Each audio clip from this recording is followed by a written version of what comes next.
Welcome back to another Playful Humans podcast. I'm your host, Mike Montague, and my guest this week is Caelan Huntress, and we're going to be talking about playful productivity, how to gamify your work, have more fun, and get more done through the power of play. That's basically what this podcast is all about. So if you like that topic, stick around, check out the others, subscribe to the podcast, or go to playfulhumans.com/quiz. You can find Caelan at his name, CaelanHuntress.com. It's not that hard. Go check it out. He's got all kinds of cool things and free gifts. He's a very prolific creator. So we're going to talk about that and more here on the Playful Humans podcast. Here we go.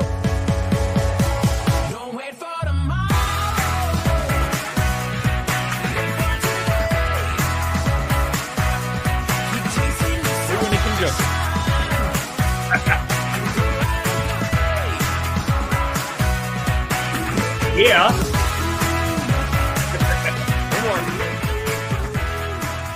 All right, we did it.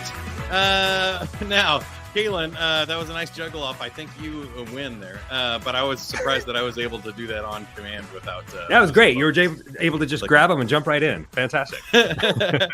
If you missed it, go check out the video version at YouTube, youtube.com/playfulhumans. And we like to start with the joke of the week here on the podcast. The joke of the week this week is brought to you by Toy Testing for Christmas. There were some issues with Tickle Me Elmo last year, so this year each one will get 2 testicles. All right, Caelan, the joke of the week this week. I'm gonna go with Santa's parking. Santa's parking is always free because it's on the house. Ooh, nice one. I like that. Do you know how to tell the difference between a snowman and a snow woman? Does this go back to the Elmo joke? Yes, it does. That would be the snowballs. Okay. All right. Do you have a favorite joke? Yeah, my favorite joke of all time is a guy goes in to see a doctor. And the doctor says, I have some bad news. And the guy says, Doc, what is it? And he holds up an x-ray and he says, it's just as I thought. Skeletons. Yes, skeletons are just invading all kinds of bodies these days. All right, that'll get us started in the right mood. And I think getting this conversation started with you, we should talk right away about productivity because I'm assuming you stumbled upon the playfulness in working with other stuff because I've seen, as I mentioned, a lot of the stuff that you've created, and it's around, the Pareto principle and other productivity hacks. And I've seen you probably looked into Pomodoro techniques and everything, and I feel like we're on the similar journey. I did all of that stuff. I nerded out on it for about 10 years, and then I burnt myself out on it by trying to be like over optimized. And I was like, then I found play, and I was like, wow. That makes a lot more sense, right? Is that kind of your journey too? Tell us about your story. Well, I actually started with play, and I got into the hard work productivity later, but I started my career as an acrobat in the circus. And so my work was play, figuring out how to make something fun and then share that fun with an audience. That's where I started. And so that's the paradigm that I bring to everything. And after I got married and started having kids, I realized being a performer is a crummy way to support a family. So I got into other jobs that allowed me to monetize my charisma. I was a waiter for a long time at fine dining, high-end restaurants. I got into sales, which allowed me to take charisma to a new level and convince people to buy things. And then I moved from sales into marketing. And I spent about 10 years of my career in marketing. Because marketing is just like selling. It's just you're selling to a demographic instead of to an individual. And the whole time, Mike, my playful personality, it's what helped me stand out from my competition. And it helped me to enjoy the work that I was doing. And then during the pandemic, I found myself doing a lot of virtual events because I've spent a lot of time in webinars. And so I was teaching other public speakers how to give great Zoom presentations. And then I found out that there's a lot of distributed teams of people who work together and collaborate on Zoom, but they don't really know how to interact. And I had been using all these fun games and activities in my keynotes to keep an audience engaged. And I started teaching other distributed teams of workers how they could bring play more into their virtual meetings. Because when you're playing, Mike, you're going to create stronger relationships between everyone on the team. And it turns out that you'll be able to get more done when you have more fun as well. Yeah, I find it all fascinating. That is very much like my story, I think, just in different orders and stuff. I started in radio and as a DJ and karaoke host and stuff. And then kind of did the same thing, went into marketing from radio, then to sales training, and always been doing these presentation things for very similar reasons. People are like, an okay DJ is a pretty interesting webinar presenter. Right. Like, once you shift your audiences, you in your pond, you can stand out a lot more. And I found the same thing, that what I really needed to lean into was my playful personality and my style. That's what attracted people, not necessarily the productivity. But then I found all this other cool research like you did, and even in my own life, that it takes like 400 repetitions to learn a new skill if you're trying to work at it and practice, like our juggling. But if you do it through play, it's like 4 repetitions, 20 repetitions. You're like 20 times more quickly picking up new concepts and ideas, and even getting things done, like creativity breakthroughs and stuff. That there's different types of work. And so, if you're doing heart surgery, you might not want to play around with live humans. But if you're learning how to do that, gamifying with the game operation is a great way to practice your steady hand and your nerves and things. So there's a lot to unpack there. Yeah, and I appreciate that you brought up the repetitions that it takes, because the neuroscience behind play is really fascinating. There was a study done in 2006 by Pellegrini and Holmes, and they took a class of elementary school children, and they measured their cognitive capacity before and after a 15-minute recess break. And they found that after the 15-minute recess break, they were able to retain the information that they had learned and retain it for longer and retain more complicated information. And at first they thought, oh, well, this is because of physical activity. So let's repeat the experiment with a PE class. And so they put them all in a physical education class. They ran the same tests and they didn't get the same results, because it turned out that what increased the cognitive capacity in these elementary school age children wasn't physical movement. It was play. In a PE class, there's a teacher telling you what to do and when to change and how to do things. But in play, nobody can tell you it's time to get off the swing set and go to the teeter-totter. You get to decide what you're playing. Peter Gray said in all types of play, every child has the right to call timeout or to quit if the challenge becomes too great. And without that right, he said, the activity is no longer play. And so I think I love that. That self-directed is a big thing about getting into flow states and stuff too. I love what you had there. What I think is also interesting is that the opposite is true. So there's been research studies that show stress makes you like 10 to 15 IQ points dumber than when you're in a playful state, which I don't know about you, but there's not too many people that I've met that can spare 15 IQ points at any given day. And if we got our employees stressed out, we're not having them work at their best. They're not alive and alert and engaged in that work. Yeah, and getting the best out of our people. That's the whole point of bringing a team together and managing that team, is you want to optimize that team's performance. And play is the best way to do that, because it allows us to bring our entire selves to what we're doing. You don't want just this slice of your team to show up. You want the entire self. And the best way to do that is to invite them through play. Now, I feel like we're already preaching to the choir here a little bit. So I'm going to switch it up and ask you maybe what you think you have learned through this, and either how to get people into play or how to really get those results, because I find it tricky personally, I can get people in play pretty easily. I'm silly. Like I said, I've spent most of my adult life getting people to play with me. But what I find difficult is tying those to productivity or to results. And sometimes when people hire us, you and I, for play workshops or other things, they're like, well, what's the ROI on that? And how do I get the creative idea? Or if we use this, Legos to brainstorm, what's the output? Like, where do we get those ideas? What are your thoughts on that? I think like once you said you take away that free will or you try to push for an outcome, even team building.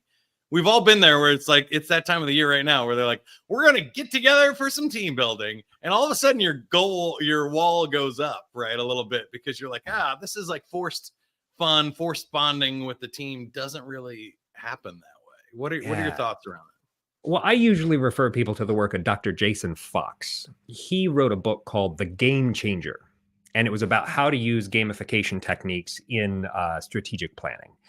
And he says that play is not an escape from work.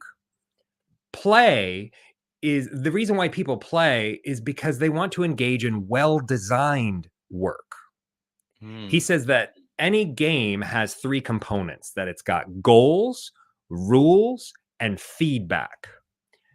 And when we're dealing with work that doesn't have clear goals, where the rules are shifting all the time, that doesn't have iterative feedback, it reveals that the work isn't well designed.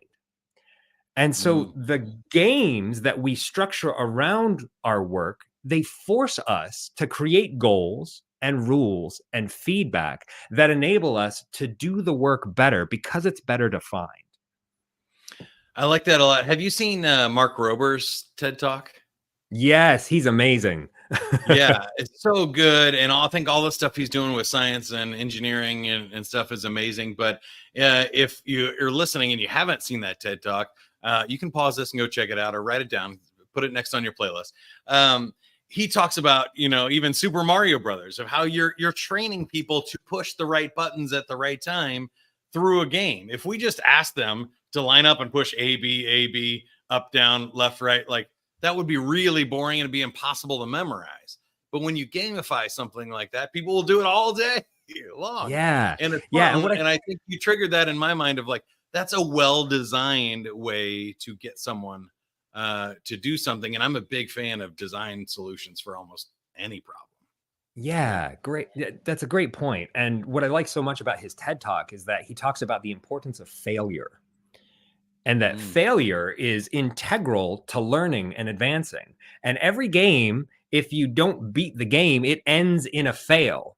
But then you just pick right up and keep going. And that's something that we encourage in games, but we don't encourage in work. In work, failure is seen as like, okay, you need to stop here because it's not working. But in design, it's the failures that help inform the right direction where you need to go. And so that's another thing I think play can help us with in our work is being more comfortable with failure as a method of improving. That's really good. Now, I want to talk to you a little bit about the career because you already mentioned acrobatics. We've mentioned other things, playful productivity and public speaking and sales. I am getting the feeling that one, either you don't like having a boss in the corporate world, or you do love like designing your own work and deciding where you go with your career and what you work on and designing the types of things that you do.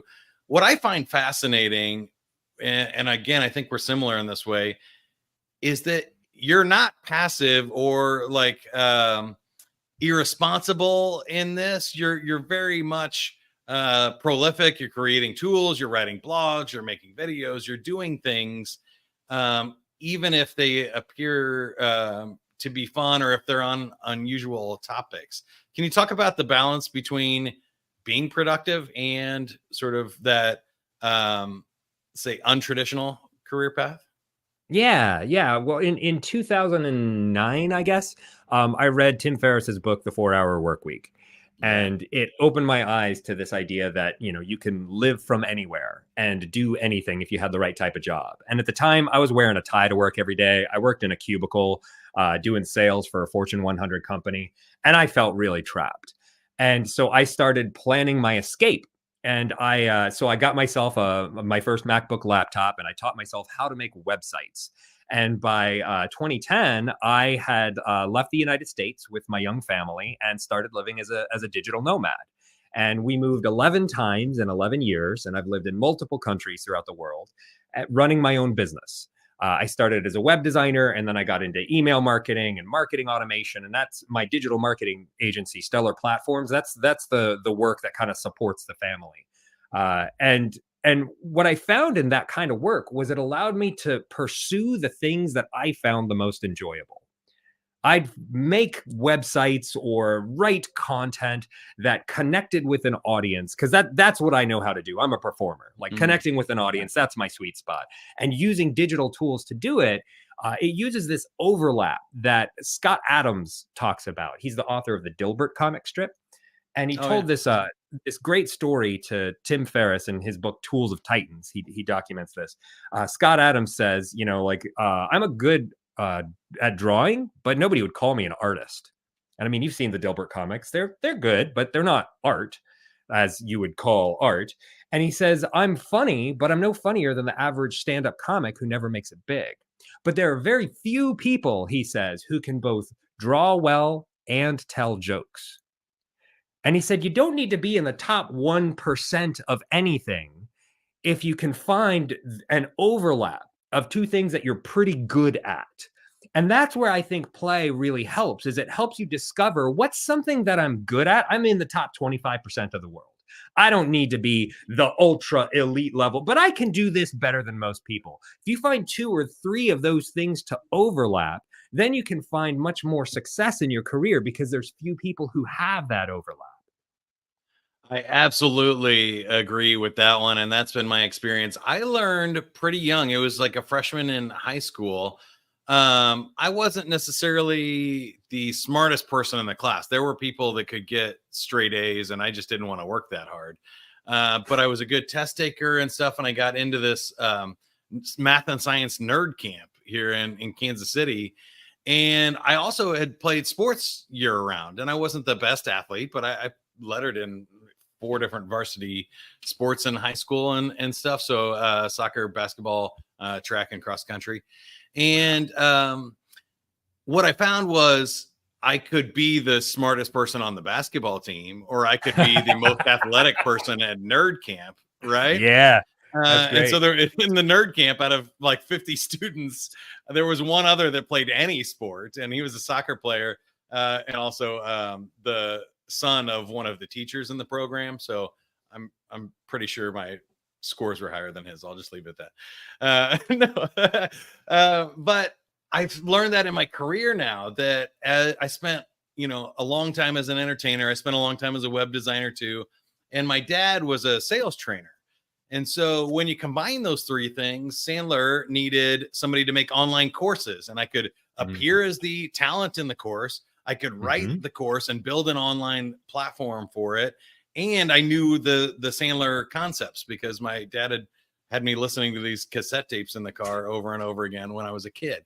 So I got this unique opportunity that nobody else could do. It goes from, like you said, the maybe 80 percentile in any one of those to that 0.001% when you put all 3 together. And I really love encouraging people to do that, because it makes it so much easier than just trying to be the best in the world at one thing. And finding that combination, that's not something that you can work at. You really find that combination through play. Well, I have these skills over here. What if I bring it into this world? And that's really what play is it's an improvisational combination of disparate ideas that normally don't go together. And when you fit them together and you're like, hey, wow, this matches. That discovery, that's really the exciting part. And I wanted to ask you particularly, because I think it comes up a lot on this podcast, about the sustainability of that too, which is it's way more resilient. If AI comes along and automates one of your jobs and you're good at one thing, you're toast.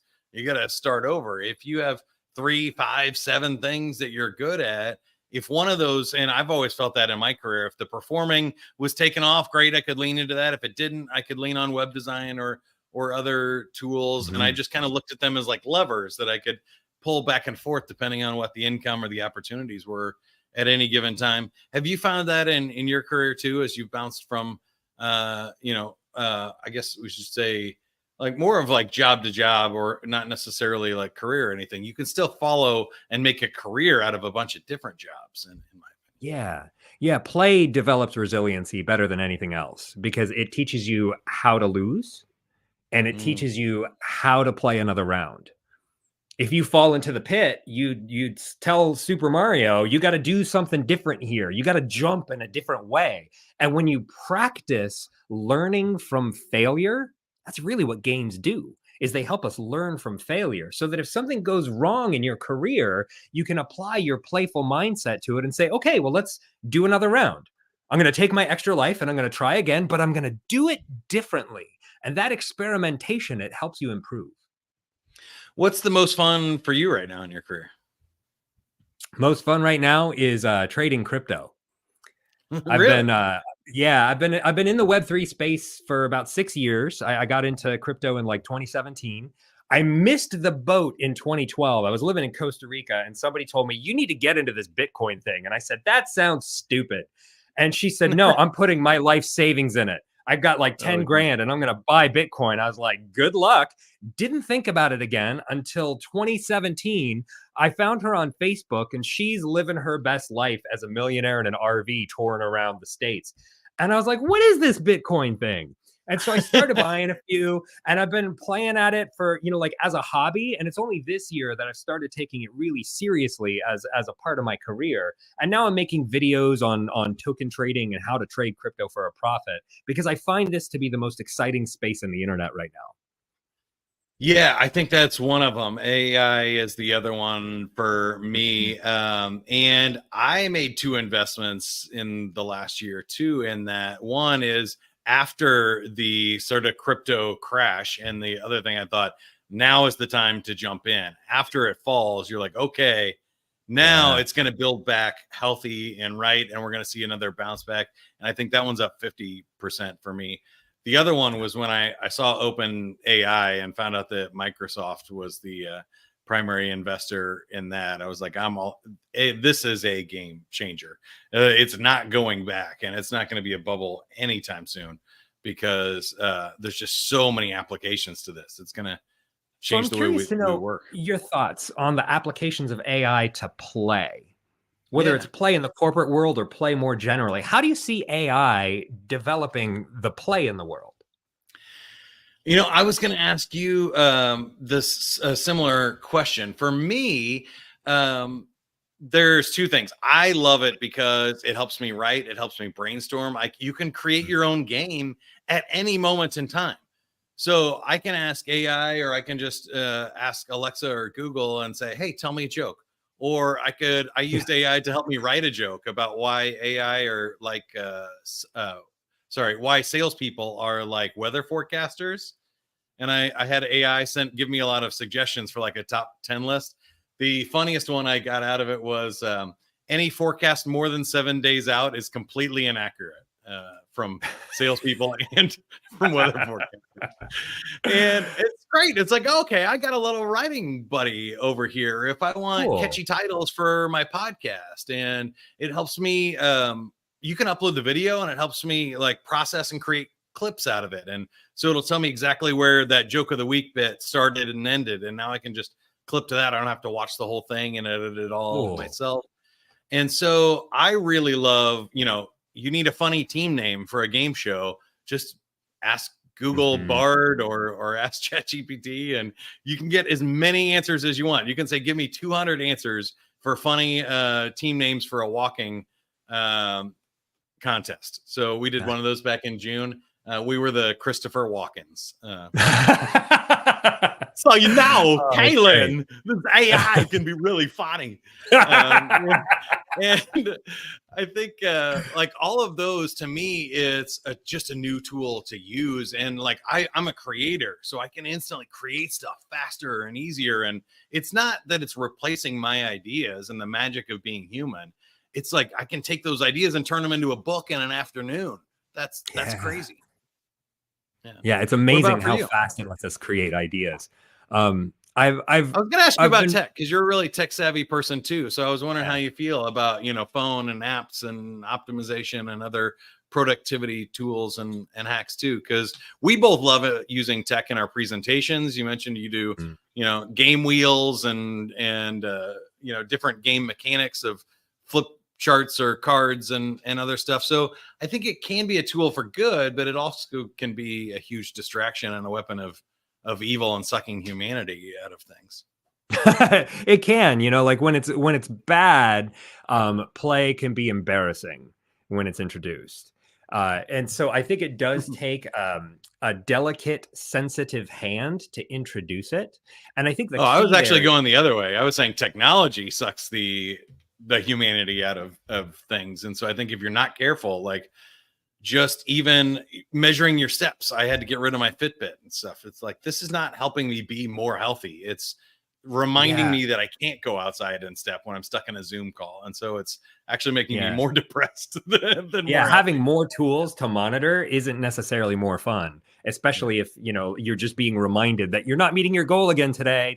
That's not what you want to feel. And but so I think we need to be flip that back to you. You were going somewhere interesting with how do we use play and technology together to create the optimal outcome and our best productivity. Yeah, well, I've heard from a lot of people that it's challenging when they get on a virtual meeting and somebody says, "Okay, now we're going to play a game," and they're not like, really great facilitators. Like you and I can lead a game in an online meeting and people will have a good time. But if it's somebody trying it for the first time and they're stumbling through it and they're not really making it a fun experience, it can actually deflate the energy in the room. And so I think the key is that it just needs to be an invitation. We're going to play this game, and if you want to play, keep your cameras on. If you can't play for any reason, just turn your cameras off and you can watch.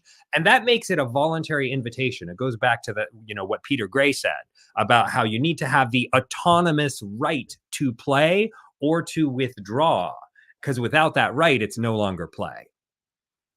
I love that. I think that's really good stuff. Which brings me to my question: do you want to play a game? I'd love to play a game.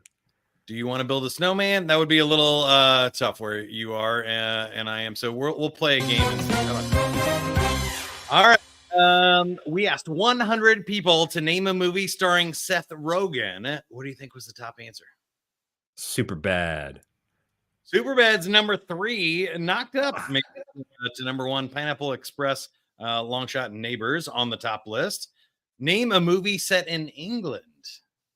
A movie set in England? I'll go with Harry Potter. First one that comes to mind. Actually, England is it, but it is the number 1 answer there. Downton Abbey, Mary Poppins, and Robin Hood and King Arthur. Okay. Name a female superhero from the Marvel movies. Okay, so I'm supposed to pick who won the number 1 answer out of what 100 people picked? Yeah. Oh gosh. Black Widow, because she was an Avenger. Number 1. There you go. 2 out of 3 with the number 1 answer. I feel like you are the winner there. Congratulations. You nailed it. So you get a free 30-second commercial here. Anything we can do to help you or anything you can do to help us as we wrap up the podcast here? Yeah, well, I've been doing a lot of thinking on how to bring play into work so that we can get more done in good cheer. And I wrote a 16-page ebook called Gamify Your Work. And if your audience goes to gamifyyourwork.com, then they can subscribe to my Playful Productivity newsletter and get this 16-page ebook for free.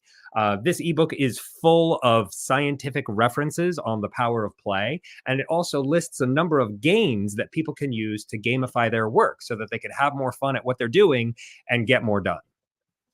I love it. Gamifyyourwork.com or CaelanHuntress.com for more information there. And as always, if you want to take our Playful Personality Quiz, that is available at playfulhumans.com/quiz. That's the best way to get that done. Connect with me. Happy to have conversations. If you got a suggestion for future guests, topics you'd like me to cover, or any question, reach out to me at playfulhumans.com. And until next time, if you can't be good at it. That's what I always say. We'll see you. Have fun up.